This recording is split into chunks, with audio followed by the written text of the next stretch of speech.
Pemirsa, sektor pariwisata merupakan pendapatan terbesar bagi Kabupaten Badung. Semenjak wabah COVID-19 yang menyerang pariwisata menyebabkan perekonomian Badung menjadi terpuruk.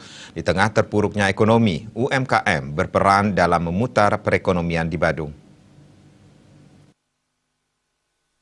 Kepala Dinas Koperasi UKM dan Perdagangan Kabupaten Badung Made Widiana mengatakan UMKM di Kabupaten Badung yang tersebar dari utara sampai selatan sangat berperan memutar roda perekonomian.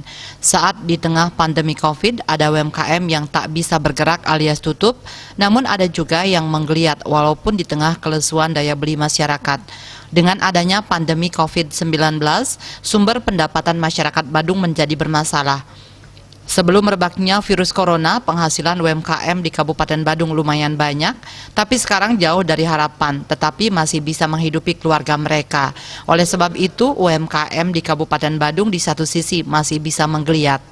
Melihat dari kondisi normal yang dulu, memang UMKM kita ini sangat berperan untuk memutar roda perekonomian. Nah, kalau di tengah pandemi COVID sekarang ini, ya, di satu sisi kita ada jumpai UMKM kita sudah tidak bisa bergerak, ya, alias mereka tutup. Ya. Sudah itu di satu sisi mereka juga menggeliat, walaupun di tengah kelesuan daripada daya beli masyarakat. Ya.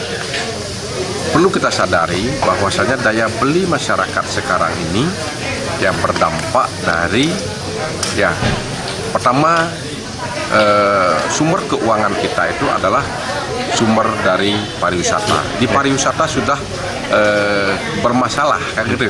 Nah, dengan bermasalahnya di pariwisata ini secara otomatis menjadikan permasalahan pada sektor-sektor yang lain. Widiana menambahkan di tengah wabah COVID-19 muncul UMKM baru yang disebabkan dari pekerja yang dirumahkan. Mereka mencari celah untuk mempertahankan hidup dan membuat kegiatan yang mempunyai nilai ekonomis seperti membuat kue yang dipasarkan lewat online.